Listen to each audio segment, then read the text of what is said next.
Puri is going to speak today on taking responsibility for advancing in spiritual life and effort and determination.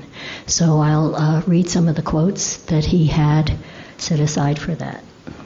This is from a letter from Srila Prabhupada. Regarding your last question about the ecstatic symptoms of chanting Hare Krishna, you should know that the Hare Krishna mantra has an equal effect upon all devotees. Just like the sunshine has equal effect on everyone, but when it is covered, the sunshine has a different effect. Similarly, the influence of the Hare Krishna mantra becomes manifest when one is no longer covered by the 10 offenses to chanting. The more we become free from the 10 offenses, the more the effect of chanting becomes manifested through us. Everyone can become a great devotee, being freed from the offenses 100%, simply by one's determination and effort. And I've also seen in other places that Srila Prabhupada says, along with the determination and effort, enthusiasm plays a big part in our making advancement and overcoming the 10 offenses. We've all come here to give ourselves a boost in Krishna consciousness, right? Get out of our everyday lives, which include Krishna consciousness, but which can really feel like a grind sometimes. And so you're all here with that endeavor, you've made that endeavor to come here and make spiritual advancement. So just the fact that you've done that, you've taken a big step, and here we are in the Dham where the mercy flows more freely. So Prabhu's, a couple more Prabhu's points was when we're chanting, Srila Prabhupada has said that we should chant like a baby crying for its mother. A tiny baby has no one else that they depend on. They're solely surrendered and completely dependent on the mother. And so if we can bring that to our chanting, then we are also showing our complete dependence. Even if we're not fully realized in that, we can make that endeavor. Prabhupada, he's given a quote that, we can get all the help we can when we're here, and from our gurus, from Shastra, like that, just like when someone's learning how to fly a plane. But then it's up to us individually. We have to do that. We can depend on each other. We can depend on the support. But ultimately, it's our responsibility, and it's up to us. At the time of death, it'll be us, alone with Prabhupada, your gurus, and Krishna. And so the endeavor we make now is the practice that helps us at the time of death. What we do throughout our lives comes to fruition at that time. I've been with my husband's parents when they passed. Well, right before my father-in-law passed, I was with him, and then we were with Prabhu's mom when she passed away. And it was a really big realization for me because, for one thing, Prabhupada has said that we will see the advancement of our parents, that all of us, by practicing Krishna consciousness, they benefit from. And so I did see that. But I also saw that what their mentality was, what they were engaged in most of their lives. Both of them were teachers, so his father spoke the last words like that about, I have a big lesson. I have a big test coming up, he said. And I don't know if I'm ready, if I'm going to pass it. It was very eye-opening for me. And so, Krishna comes at that way. He comes even if we're not aware of him all throughout our lives. That's when we become aware, And so this practice of chanting to our best ability with determination, effort, and enthusiasm, the rest comes by grace. It's not an intellectual exercise. We can just hear and focus, and the rest comes by grace.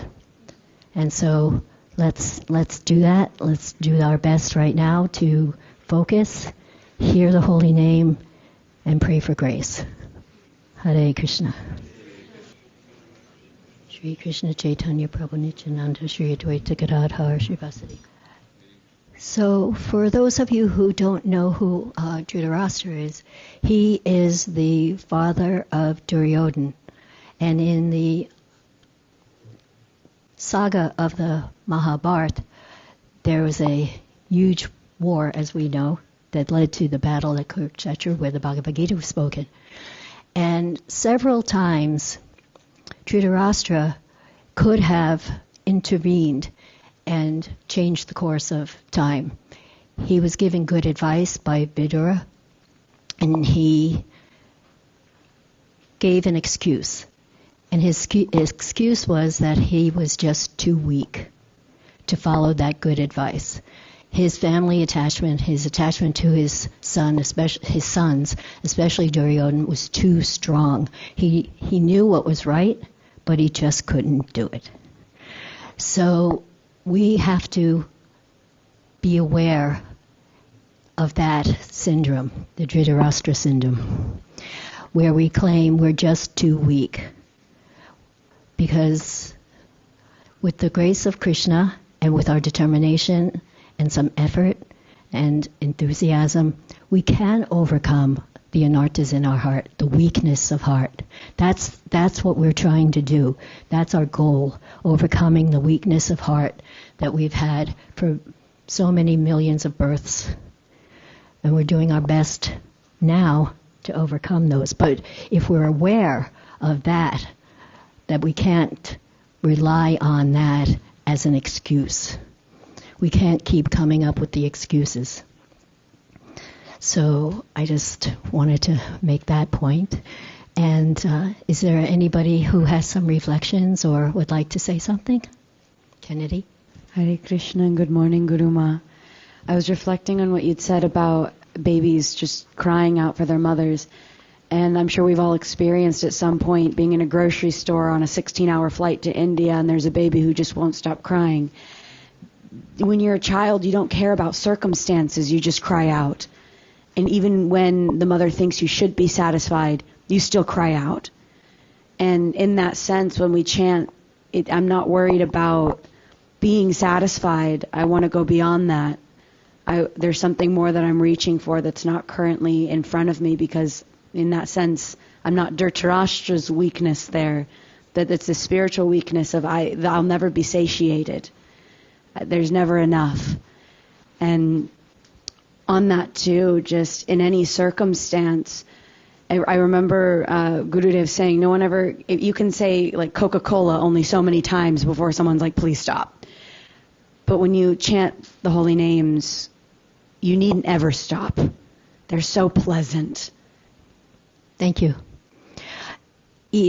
Even when there's the example, I don't remember who asked this, it's in the scriptures, that even when evacuating, we can be chanting Hare Krishna. There's never a time when we can't and shouldn't be chanting Hare Krishna. Anyone else? Priyanka? Hare Krishna. This is my first time visiting Dham, and that too in association of devotees. Yesterday and this morning, I could feel the difference between chanting when I do at home versus when I'm doing here in Dham. Because when I'm home, my mind keeps going back to my regular duties. Whereas today, when I was chanting in yesterday morning, I had Jagannath's darshan and Tota Gopinath darshan, and all those reflections are coming in my mind when I'm chanting. So it's completely different. And I just wanted to thank you and Guru Maharaj for arranging this yatra and giving us this experience. Thank you. Well, thank you for coming.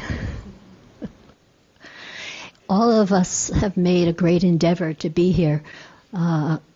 It's not easy to leave our lives at home, but that determination, that effort, that enthusiasm is already a part of why we're here and what we're doing. So, and because we're in the Dham, we can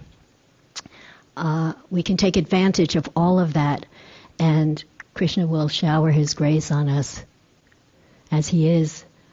Already we can feel. Anyone else? Prabhu?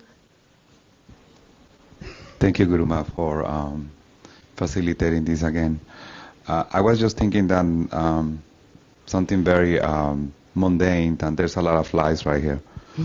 And the flies are like the bad thoughts that come to my mind, you know, of why am I doing this? Why am I putting so much effort into this? And there's a lot of thoughts that keep bombarding me, like, am I really going to get what I came here for? But I'm like, if I just keep at it, you know, every day, trying my best, because I can only do my best, maybe I can get something out of this. It took a lot of effort for me to get here, you know.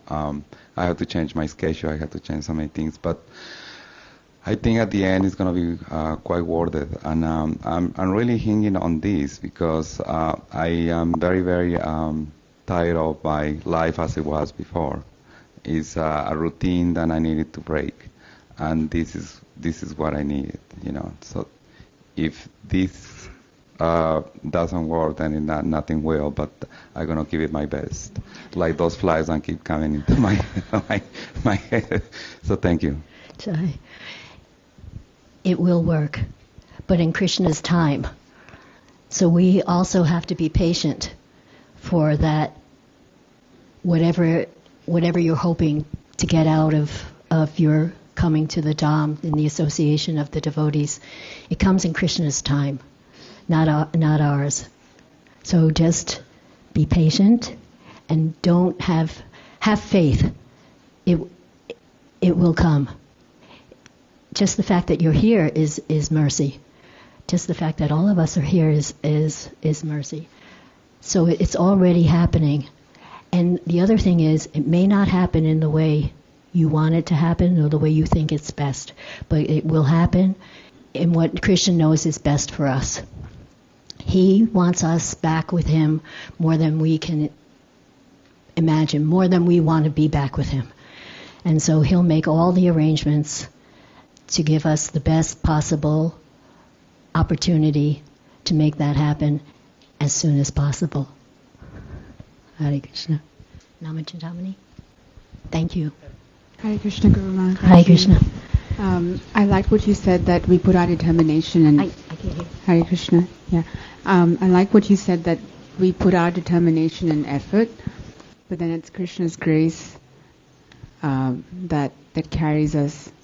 And that's very reassuring, just to know that it's not just my effort, because sometimes I can, the mind goes, you're not doing enough, you can do so much more, or, but I think just it's reassuring to know that if I just do my best with my effort and then depend on Krishna's grace and that mercy, and in the Dham it flows freely, more freely. So that was very nice. Thank you. Yes. Jai. Hare Krishna. Ashray Madhaprabhu. Hare Krishna, Guru Ma. Thank you for saying that we are inviting Krishna into our life, so we have to be very, very patient. I was just thinking of an analogy where, imagine you are inviting someone to a house which is filled with non-collectibles, so many non-collectibles that there is not even a place to stand. And you are inviting that person, the Supreme Lord, there. So He will naturally, on your behalf, He is taking out all those things one by one. And those things are coming up in our mind as anarthas and forcing us. So we should be very patient and determined that when Lord is at work, He will make it happen. Jai. Thank you. Hare Krishna. Okay. Thank you all. For those who weren't here yet, when I started the Japa circle, Prabhu has lost his voice, and that's why he's not here. You could hear it yesterday, he was losing it, and this morning it was gone. So that's why he's not here. I'm sure he's watching. And so we'll carry on. Jai. Thank you all.